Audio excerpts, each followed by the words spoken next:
Muy buenas noches, amigos. Nuevamente aquí cumpliendo nuestra cita semanal con una invitada de lujo. Ya ustedes saben, es conocida de la casa, la doctora Adriana Jiménez, abogada de la Universidad del Rosario, especialista en Derecho de Seguros y de Responsabilidad Civil, magíster en Derecho del Comercio de la Universidad del Norte, abogada conciliadora y operadora de insolvencia con más de 8 años de experiencia. Actualmente representa a deudores en trámites concursales como directora jurídica de la firma Proyecta Soluciones. Doctora, ¿a qué horas todo eso, por Dios? Hola, Doc, buenas noches y para todos nuestros asistentes, muy buenas noches. Muchísimas gracias por invitarme. En verdad, para mí siempre es un placer encontrarme con ustedes en estos espacios de diálogo. Perfecto. Entonces, mi doc, hoy un tema que tiene dos instancias o tiene dos puntos de vista. El primero es el operador de insolvencia. ¿Qué es el operador de insolvencia? ¿Qué tiene que hacer? ¿Cuál es su independencia? Un operador puede ser asesor también al mismo tiempo. Y dos, ¿en qué momento se pierde la competencia por parte del operador y se inicia el proceso jurídico? Entonces, Doc, dentro de tu experiencia, porque dentro de tu hoja de vida vemos que tienes esa gran práctica de haber estado en el otro lado también como operadora, ¿cuál sería la generalidad?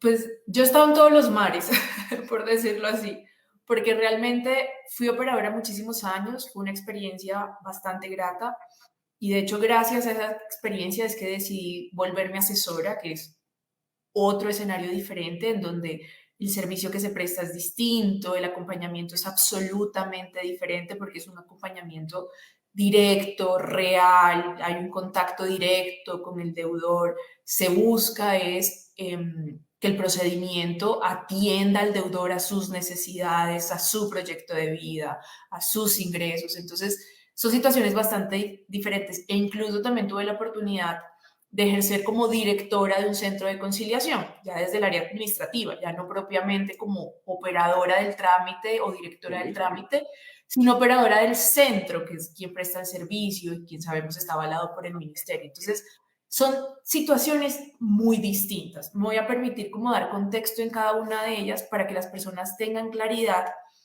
porque lo que sucede en la cotidianidad es que como el trámite es llevado ante el centro de conciliación, y como la ley permite que los deudores puedan ir directamente y presentar sus solicitudes y, digamos, representarse en sus audiencias, se tiende a confundir que los asesores y el centro de conciliación de alguna manera están ligados, pero son absolutamente independientes. Y son independientes porque justamente por la función que ejerce cada uno, y es que no podrían de ninguna manera estar ligados intrínsecamente, porque hacen funciones distintas y el operador de insolvencia y el centro de conciliación son terceros imparciales en el trámite. Entonces, si estamos diciendo que el asesor acompaña al deudor, pues es parcial, ¿no? Está en representación de los intereses del deudor. Y el centro, por su parte, y el operador a su turno, porque está vinculado al centro, son terceros imparciales. Entonces, ¿qué es el operador de insolvencia? El operador de insolvencia es un abogado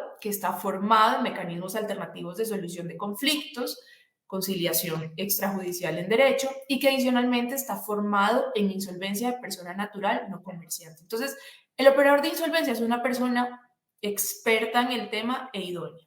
Ahora, habrá algunos que sean más idóneos y más expertos gracias a la trayectoria que tienen o su formación constante, su actualización, los años en ejercicio también en esos roles, ¿no? O sea, habrá de alguna manera, como en todo, pues situaciones de novedad, quienes hasta ahora están iniciando y situaciones, digamos, de continuidad en el tiempo, quienes ya llevan una trayectoria y un reconocimiento pues en la función y quienes se han formado desde hace muchos años y se están dedicando a esto, como en todo. Eso básicamente es como en todo.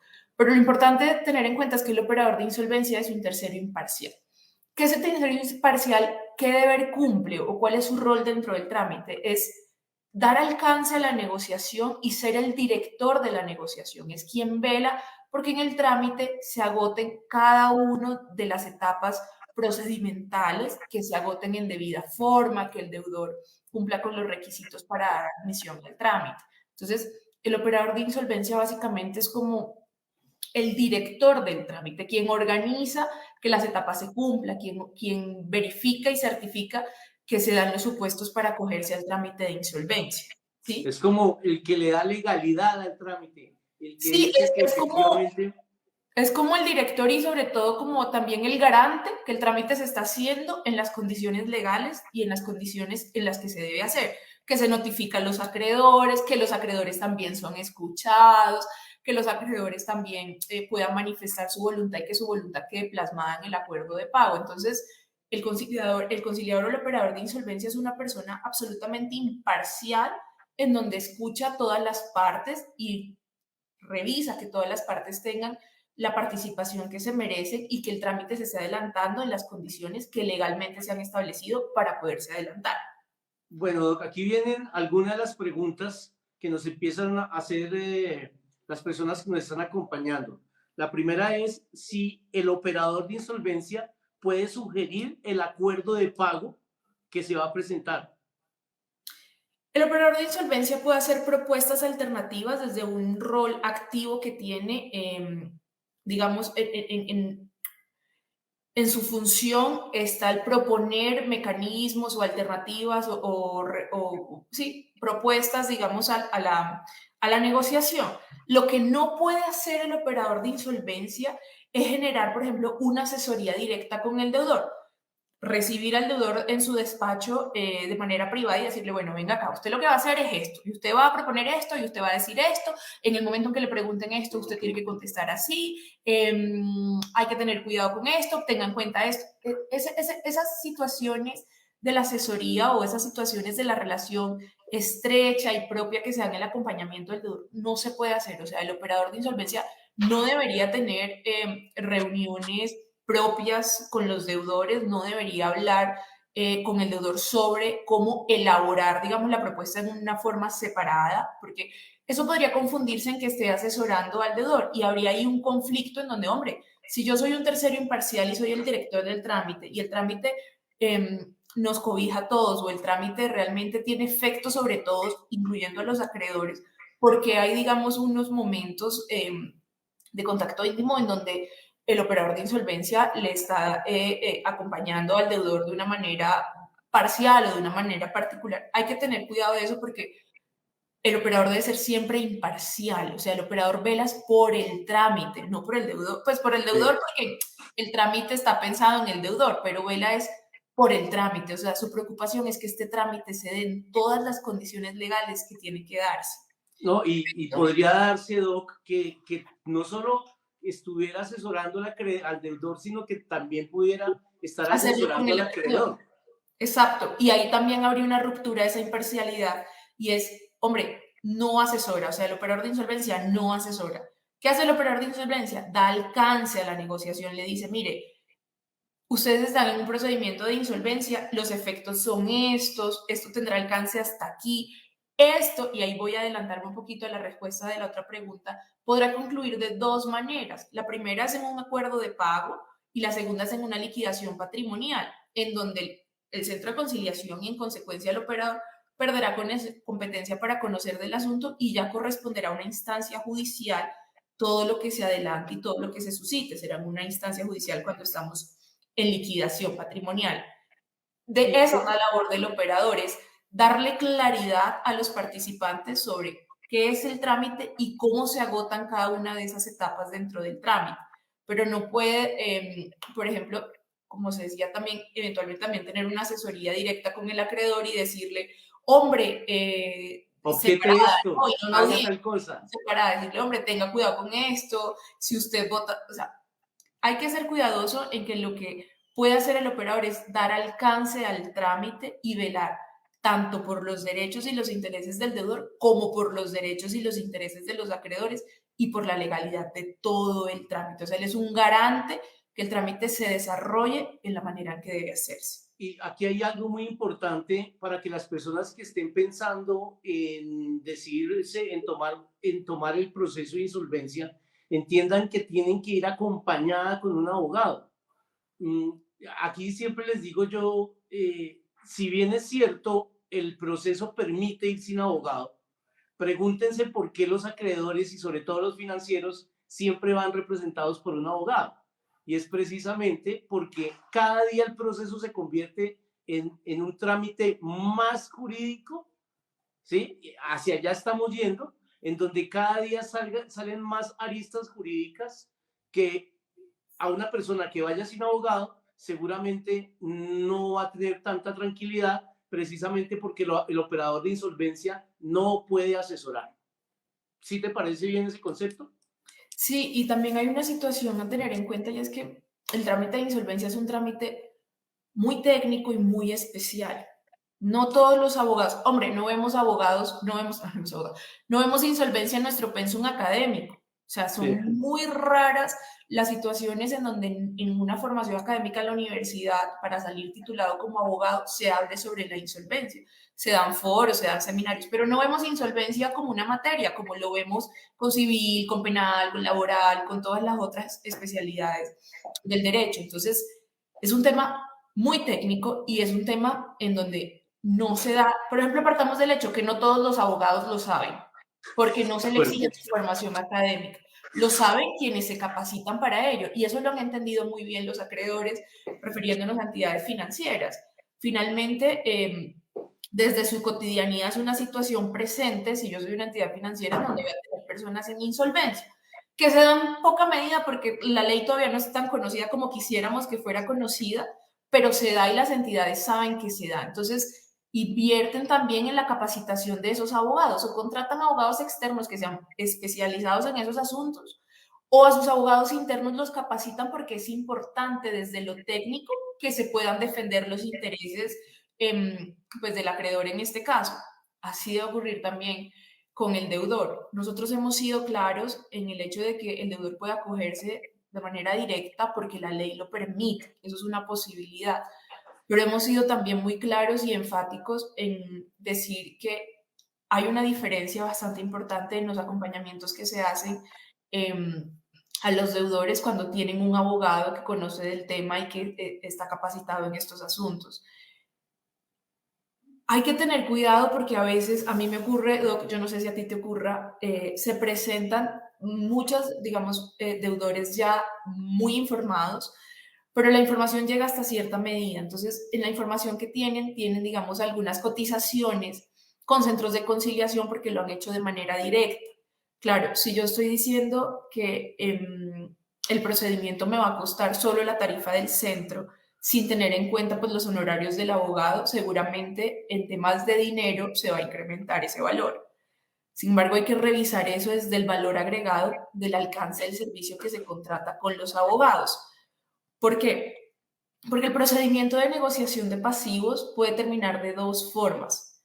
Una es en el acuerdo de pago, que es maravilloso, en donde el deudor empieza a pagar conforme a su realidad.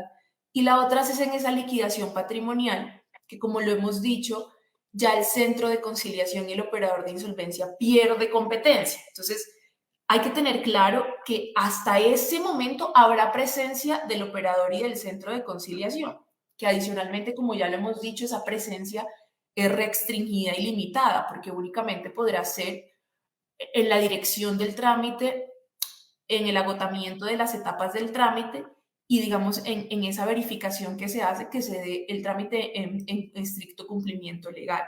Pero Ahí, llega hasta el momento en que se llegue o al acuerdo, y bueno, cuando se cumplió el acuerdo, pero si estamos en una etapa de liquidación, ahí se despide el centro porque ahí le manda el expediente al juez y ese pero, es quien conoce. pero antes de eso, Doc, me parece que hay que aclarar que el operador de insolvencia dentro del trámite da muchas órdenes, porque nomás en el momento en que admite el proceso de insolvencia, da, entre otras, la orden de suspensión de los procesos ejecutivos y de restitución de inmuebles y se entiende que con eso la suspensión de las medidas cautelares que se puedan estar ejecutando en ese momento, los descuentos, el tema de pagos exclusivos a cada uno de los acreedores. Entonces, hay una serie de instrucciones y de situaciones que para eso se necesita tener un abogado también que conozca el tema para que sepa qué hacer en el caso de que esas instrucciones o no se den, porque puede llegar a pasar, o se hayan dado y no se cumplan. Entonces, es vital la participación del abogado para que le ayude al deudor, y pues los acreedores sí lo tienen clarísimo, para que todas estas instrucciones se cumplan. Entonces, eso tiene mucho que ver, ¿no?, con lo que estábamos hablando ahorita del tema del alcance de los honorarios del abogado. Porque a nosotros nos llegan, no sé si a ti te hayas tenido la oportunidad, nos llegan muchas personas que dicen, el abogado solo me acompañó hasta la primera etapa. Y resulta que siguió el proceso de liquidación patrimonial y en esa parte quedan solos. Y Yo esa lo parte que también es creo, muy sí, importante. hay una situación ahí y es que siempre que se haga una contratación debemos ser absolutamente claros del alcance de lo que se contrata. Entonces, si el abogado, digamos, está presentando una oferta de servicio solo para la negociación, esa persona debe tener claridad que el acompañamiento va hasta que se agota el trámite en el centro de conciliación, ¿sí? Y que el centro de conciliación va hasta cierto momento, ¿sí? Que es posible que si nos vamos a liquidación patrimonial, si la voluntad de los acreedores es no acompañar el acuerdo y se va a una situación de liquidación patrimonial, de allí para adelante tiene que haber una representación del deudor y ahora digamos que con mayor situación porque estamos en un escenario judicial. Es un escenario Claro. mucho más estricto en lo que solicita porque digamos que cuando nosotros estamos en escenarios judiciales hay mucho más técnica, hay una situación, digamos, también muy importante que revisar. Entonces, con mayor, digamos, en mayor medida tendrá que haber un acompañamiento del deudor porque justo también en el escenario de liquidación patrimonial, en un escenario judicial, pues hay unas etapas ahí a agotarse y hay unas oportunidades para presentar unos recursos o unas acciones propias de ese trámite. Entonces, ¿Qué? yo Qué creo bueno. que el deudor, perdón, Doc, yo creo que el deudor tiene que tener claridad es qué es lo que me ofrece este abogado, qué es lo que me ofrece este asesor y saber cómo, o sea, todas las posibilidades de terminación del trámite y digamos también saber que es posible que termine en liquidación patrimonial y saber de entrada, hombre, si nos vamos a liquidación, ¿usted me acompaña o no? Y si me acompaña, entonces, ¿cómo sería también el alcance de ese servicio? Para que tengan claridad del tema, porque muchas veces me ocurre, no sé, yo imagino que a ti también, que la persona dice, yo pagué, pero ya el abogado me dice que no, que era solo la negociación, en mi cabeza estaba todo, yo no sabía que era posible incluso que se fuera a liquidación. Entonces la persona tiene que ser consciente y tiene que tener esa claridad sobre, hombre, ¿es posible un resultado de negociación de pasivos o es posible también legalmente un resultado de liquidación patrimonial? Que en la Para que mayoría de casos sí el es asesor experto, de acuerdo a las condiciones del deudor, en un 80-90% ya sabe en qué va a terminar un proceso, si se va a ir a acuerdo de pago o se va a ir a una liquidación patrimonial. Entonces me parece que ahí varía mucho el tema de el conocimiento del asesor. Hay un asesor muy fuerte en la parte financiera, que ahorita se está viendo mucho, y es que hay mucho asesor financiero que, sin ser abogado, acompaña a los deudores, y eso está bien porque van enfocados en esa primera etapa del acuerdo de pago. Pero ¿qué pasa cuando ese asesor ya pierde también igual, por el mismo conocimiento que tiene, ya jurídicamente así quisiera no puede ir, porque no tiene la calidad de abogado? Entonces, esa parte es muy, muy importante que las personas que quieran ir a la insolvencia la tengan súper clara. Pero entonces, Doc, pensando en esa primera etapa que ya se termina, que es muy rápido, entre 60 y 90 días es la primera etapa de negociación, salvo que nos vayamos a unas objeciones. Entonces, si nos quieras aclarar qué podrían ser esas objeciones y por qué se pudiera ir a más de 60 o 90 días un trámite en la primera etapa. Ok, para ser un poco claros, no es que el trámite se vaya más tiempo, sino que de alguna manera el trámite se suspende mientras se resuelve una situación particular y pues ese tiempo se agrega al tiempo que yo de alguna manera vivo dentro del trámite, pero el trámite como tal de negociación solo puede durar los 60 o los 90. Lo digo ¿por qué? Porque hay una causal de fracaso cuando se da el vencimiento de esa duración máxima establecida legalmente. Entonces, no es que el trámite de negociación se aumente, ¿no? Dura lo mismo, pero se queda congelado en el tiempo mientras se resuelve algo. ¿Qué es lo que se va a resolver? Lo que llamamos objeciones. ¿Y qué son las objeciones? Las objeciones son un mecanismo que está dentro del Código General del Proceso en donde se le da la facultad a algún acreedor, ¿sí? De que la revisión sobre una discrepancia, sobre un crédito, bien sea por su existencia, su naturaleza o su cuantía, sea resuelta en una instancia judicial por un juez civil municipal del domicilio del deudor. Entonces, esto básicamente funciona de la siguiente manera. En etapa de negociación de pasivos, dentro del trámite, se da una etapa de actualización de créditos. La primera información que tiene el operador de insolvencia es la información que ha presentado el deudor en la solicitud, en donde él dice, hombre, yo le debo tanta plata al doctor Julián Avellaneda por unos conceptos de unos honorarios en un momento en que él estuvo, eso debería ir en el quinto orden, ¿correcto? Y se presenta el doctor Julián en negociación y levanta la mano y bueno, saluda a la mesa y dice, hombre, sí, sí me debe plata, pero no me debe los 15 millones que él manifiesta en la solicitud, sino que a mi consideración el monto es mayor. Ahí lo que hay básicamente es una diferencia entre el sentir del deudor y el sentir del acreedor por concepto de la cuantía, de cuánto se debe. Entonces, en el mecanismo de objeciones, bueno, de manera previa, el conciliador o el operador de insolvencia ha intentado entrar en conciliación sobre el crédito para que los dos se pongan de acuerdo sobre el monto, pero no fue posible. Ambos persisten en sus posiciones, que son por 15, y el doctor Julián, que es más de los 15, para efectos del ejemplo. Pero hay una diferencia en el cuánto se debe. Esa diferencia en cuánto se debe se resuelve en una instancia judicial a través del mecanismo de resolución de objeciones. Entonces, el operador de insolvencia básicamente lo que hace es otorgar el término por 5 días al deudor para que muestre, al acreedor, que es quien objeta, para que muestre por qué a su consideración, en este caso para el doctor Julián, porque a su consideración ese crédito debería ser por mayor valor. Recordemos que cuando hablamos en el trámite de insolvencia hablamos de montos de capitales, pero ¿por qué los capitales deben estar fijados de una manera y si hay algunos otros elementos que compongan el crédito, por qué es por mayor valor? ¿Correcto? Entonces, el doctor Julián presentará dentro de los 5 días siguientes todas las razones que tenga, todos los documentos que tenga y todo lo que quiera que el juez valore. Vencido el término, se le pasará a traslado al deudor, quien también se pronunciará al respecto. Después el operador hará un moñito al expediente y generará el envío al expediente al juez civil municipal. Si todavía ningún juez ha conocido el asunto, será el juez civil municipal por reparto y él pues se tomará su tiempo.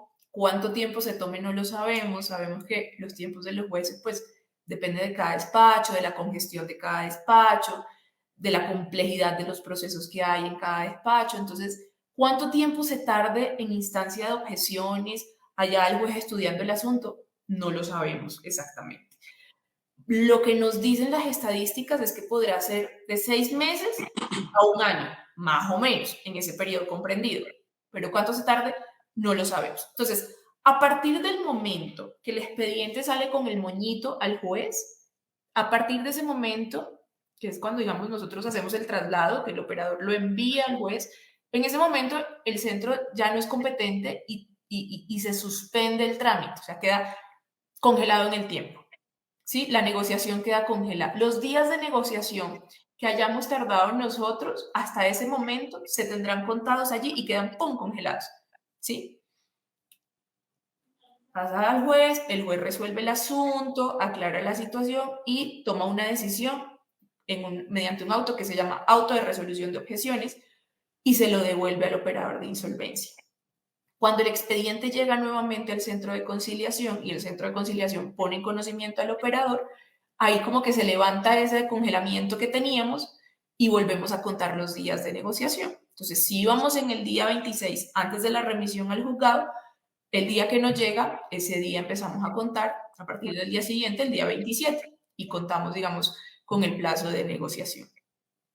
Perfecto. Eso es la situación que puede ocurrir en donde el trámite de negociación a percepción de un participante puede aumentarse. O sea, no tarda el tiempo que está llamado a hacer, sino que que la percepción que tenemos diga, hombre, duró más de lo que pensábamos, no duró los 60 días o los 90 días, pero es porque el trámite se suspendió con ocasión a la figura de las objeciones.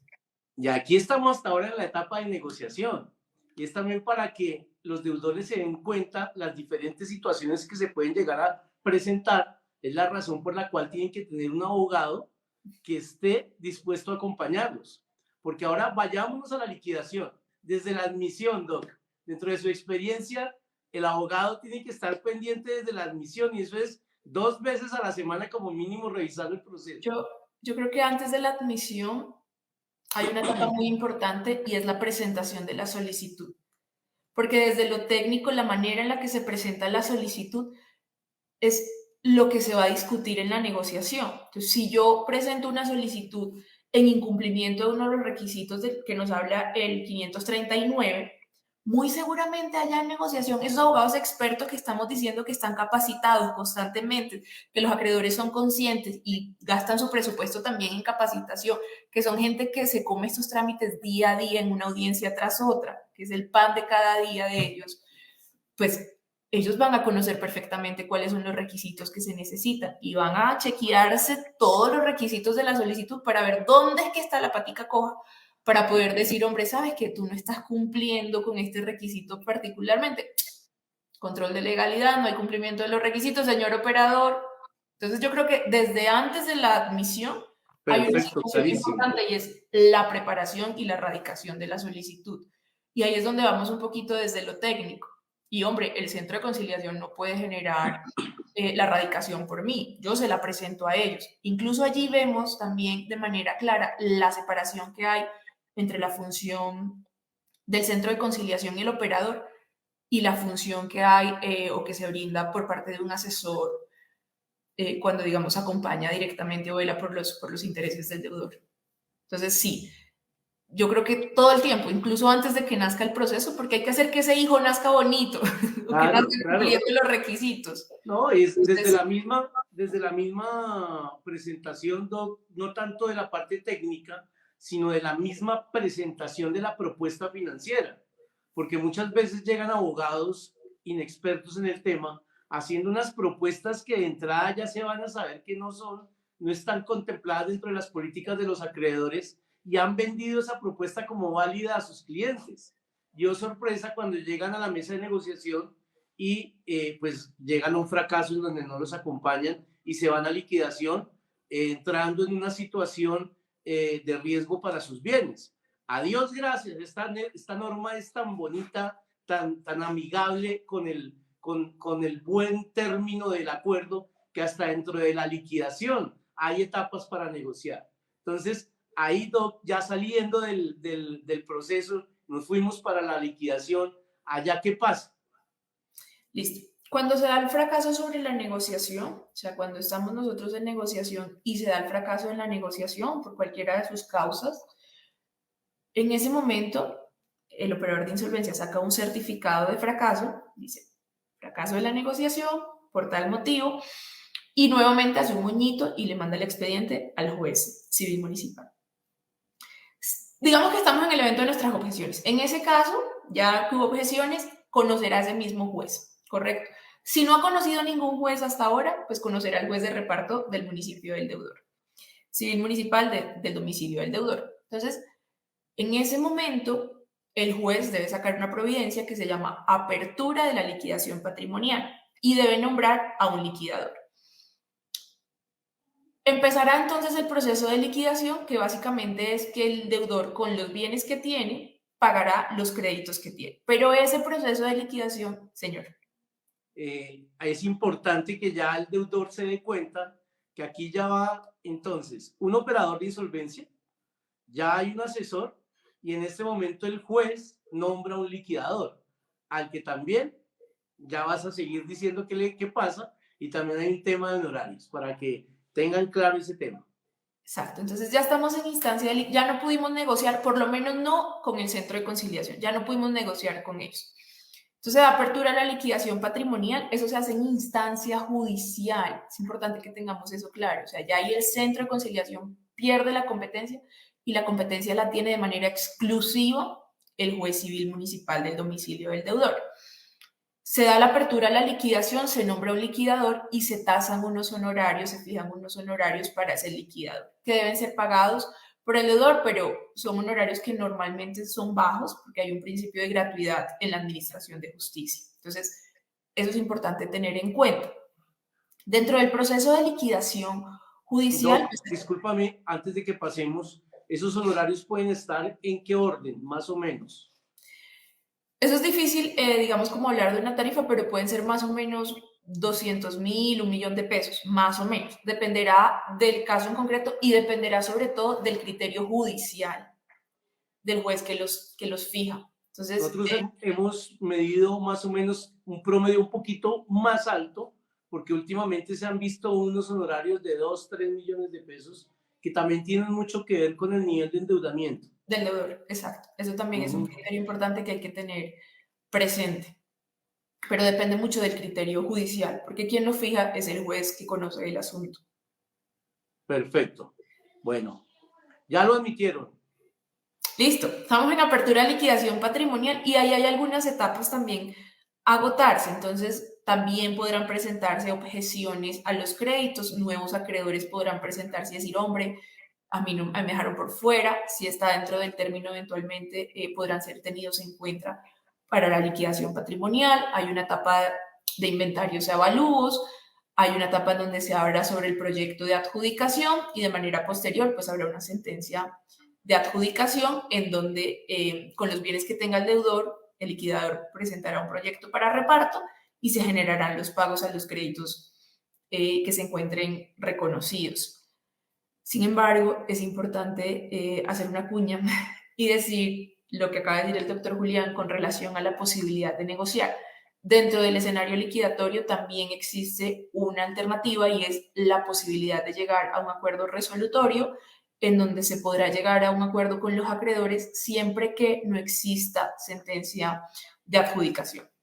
Entonces, digamos que ahí todavía hay una oportunidad también para tener en cuenta. Si usted se encuentra ya en una liquidación patrimonial, no eche en saco roto la posibilidad de revisar si puede llegar a un acuerdo resolutorio con sus acreedores.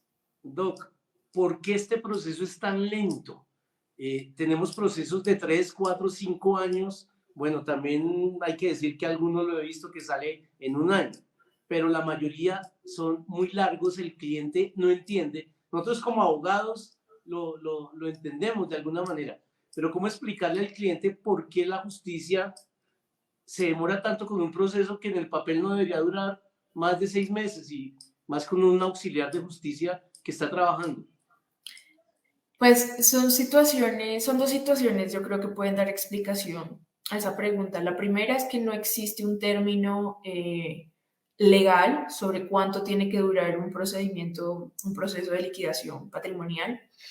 Y la segunda es que hay una realidad, digamos, en nuestro país y es la congestión judicial. Entonces, realmente, pues los jueces conocen de muchos asuntos, muchos asuntos. Y dentro de esos asuntos está el tema de la liquidación patrimonial. Nosotros no podríamos decir con certeza cuánto va a durar el procedimiento de liquidación. Lo que podemos decir es desde la experiencia, lo que se acaba de mencionar es cuánto sabemos que puede durar, o sea, los que conocemos, o sea, los trámites que hemos adelantado, cuánto han durado y demás, pero realmente es una situación que depende también de cada despacho. Hay despachos judiciales que son muy rápidos, y muy rápidos me refiero a que en un año más o menos está resuelta la liquidación, y hay despachos judiciales que son un poco más lentos y quizás todavía se lleven 3 años, 4 años y esa liquidación siga en curso. Entonces, yo creo que obedece a esas dos condiciones particularmente. Y eso es importante que se tenga en cuenta para tabular los honorarios, porque muchas veces el abogado que no ha tomado precaución para el cobro y cobra un valor muy pequeño, clarísimamente este estar cuidando el proceso, estar ahí detrás de un proceso durante 1, 2, 3, 4 años, hace que termine trabajando sin utilidad dentro del proceso. Y cuando él ha hecho eso con 1, 2, 3, 4 clientes, inevitablemente termina dejando descuidados esos procesos y dedicándose a los procesos que sí pueden estar dando rentabilidad. Entonces, por eso es importante que como deudores, perdón, como usuarios de la insolvencia, cuando estemos contratando un abogado, tengamos claro lo que la doc decía ahorita, mirar el alcance, hasta dónde los van a acompañar, en actividad y en tiempo.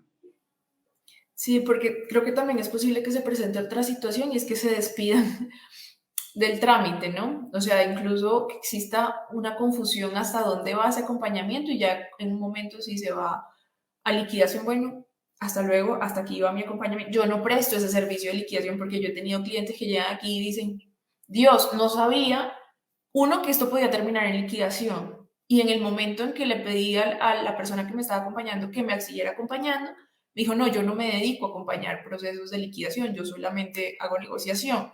Ahora no sé qué hacer, ¿qué hago? Entonces, bueno, nada, tranquilo, que aquí lo adelantamos, tráigame el expediente, revisemos para ver y miramos a ver soluciones, pero es importante que la persona tenga claridad de eso.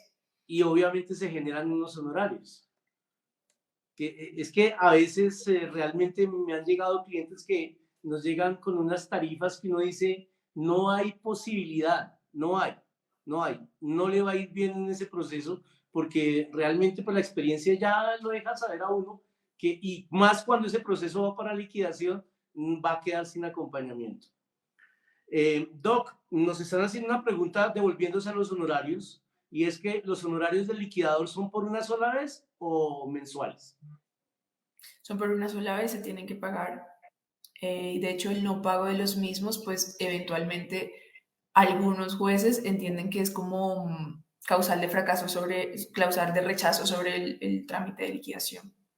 Ok, entonces se paga una sola vez, puede haber el 50% para arrancar y al final del proceso normalmente se Se reliquida recalculan. y hay la mayoría de casos que yo he visto al final el juez siempre dice ya con lo que estuvo está listo, pero también hay casos donde realmente sí le cobran otra tarifa adicional que está por el mismo orden. Es importante mencionar que la fijación la hace el juez y que al criterio del juez se puede recalcular la tarifa por considerar que eventualmente los bienes costaban más dinero o que los pasivos aumentaron por situaciones que generen, digamos, algún cambio sobre el mismo, puede generarse la nueva tasación, tendría que revisarse por cuánto se hace y lo que se dice es posible que se diga, no, ya pagaste, ya, listo.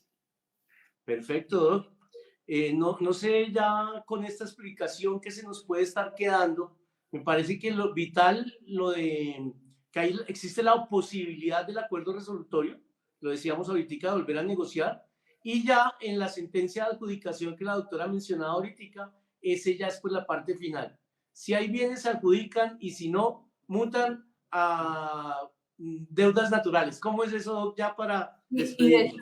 yo creo que también es maravilloso el hecho de que yo ya tengo una sentencia de adjudicación, porque finalmente eso es la resolución del manera del descargue de los créditos. O sea, ahí también se da el momento de normalización financiera de las personas.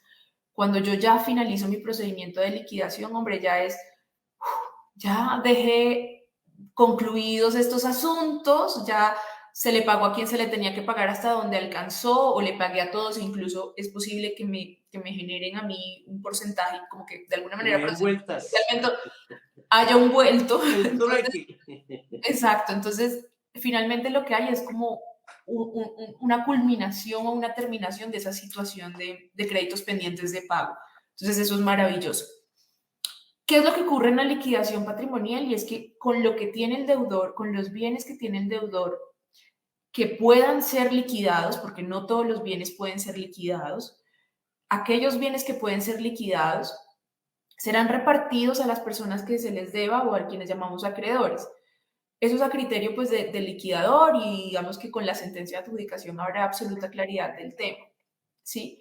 Si eventualmente alguna persona no alcanzó a percibir un bien o un porcentaje de participación sobre un bien, pues hombre, hemos dicho en Colombia nadie está obligado a lo imposible y en ese sentido, pues esa obligación se convierte en una obligación natural, que básicamente es una obligación moral en donde la persona sabe que debe ese dinero, pero jurídicamente no existe una exigibilidad de la misma por lo que se ha dicho, porque nadie está obligado a lo imposible. Entonces, se rompe ese vínculo, esa exigibilidad jurídica, y esa obligación es el reconocimiento de la persona. Dice, hombre, yo sé que te debo ese dinero, pero no te lo puedo pagar, entonces jurídicamente no me lo puedes cobrar, y ya eventualmente esa persona revisará si las condiciones mejoran y puede generar el pago, pero jurídicamente se pierde la exigibilidad, por lo que se dice. Nadie Ahí está... hay un tema muy importante y que está con el acompañamiento,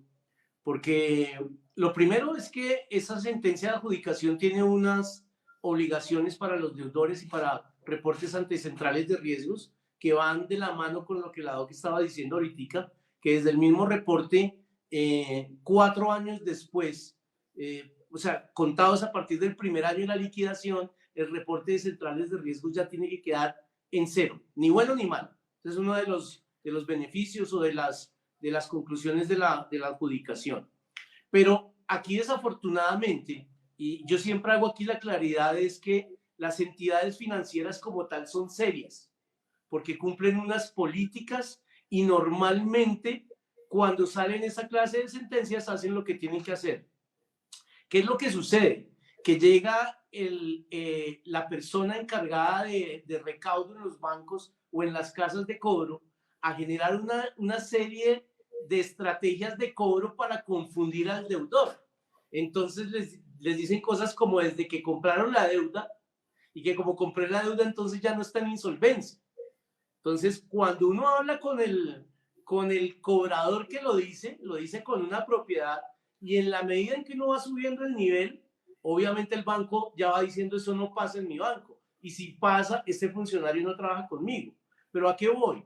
Voy a que tenemos que tener Sí, y es mucho posible cuidado. incluso que esas, o sea, que sean personas externas y que el banco no tenga ni idea de esas estrategias de cobro. Muy seguramente el banco no sabe que son estrategias de cobro que la persona se ha inventado con la intención de ser eficiente en su labor.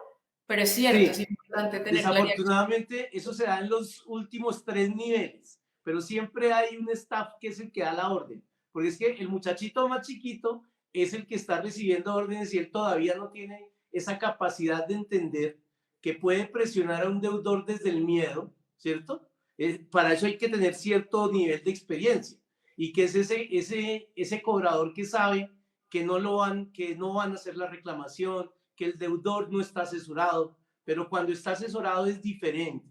Pero es que yo siempre invito primero a entender que los bancos en términos generales y los acreedores financieros obran de buena fe. Lo que sucede es que dentro de esa cadena llegamos a ese funcionario que a veces, como tú dices, quiere ser más eficiente y utiliza estos caminos. Y si encuentra un deudor que no esté asesorado, pues la mayoría de veces lo encuentra beneficios de pagos desde el miedo y no desde la estrategia. Y no solo desde el miedo, sino también desde situaciones pues que no son ciertas y no son legales, ¿no? O sea, Claro. cuando eso no funciona de esa manera y finalmente pues si se hace una compra de cartera, una cesión de créditos económicos de cualquier naturaleza, pues se compra en las condiciones en las que está el crédito. Si está en Claro, la claro. liquidación, pues ya, y si está adjudicado, pues sí, esas son situaciones que solamente se conocen cuando pues se conoce el asunto y no, obviamente uno, no todos somos formados en derecho, pero ahí está la alternativa para poder. Sí, solo para terminar con el tema de la tristeza, que realmente colegas tengan que recurrir a esas artimañas para lograr beneficios. Pero Yo creo bueno, que podría ser que ni siquiera sean abogados, ¿no? Puede que sean solo cobradores, que por eso también puede generar el hecho de que seamos más amables en el juicio, en entender que ellos no saben que lo que están haciendo es ilegal, pero pues lo están haciendo, es importante también tomar yo medidas ahí, siempre parto de la buena fe, siempre creo que es eso, es conocimiento. del desconocimiento. Listo. Miro, como siempre, muchísimas gracias. Un gustazo conversar contigo. Siempre que hablo contigo salgo aprendiendo mucho más. Entonces, te Ay, seguiré invitando cada vez que me lo permitas. Bueno, muchísimas gracias. Y a todos nuestros amigos, si se les quedó alguna pregunta, como siempre, por favor, nos las hacen por nuestras redes. Durante esta semana les estaremos diciendo qué vamos a hablar el próximo 20, el próximo ya, festivo otra vez, ¿sí sabían eso, no? Este lunes es festivo. Entonces, no, yo los amo, pero ya no quiero más festivos, por favor.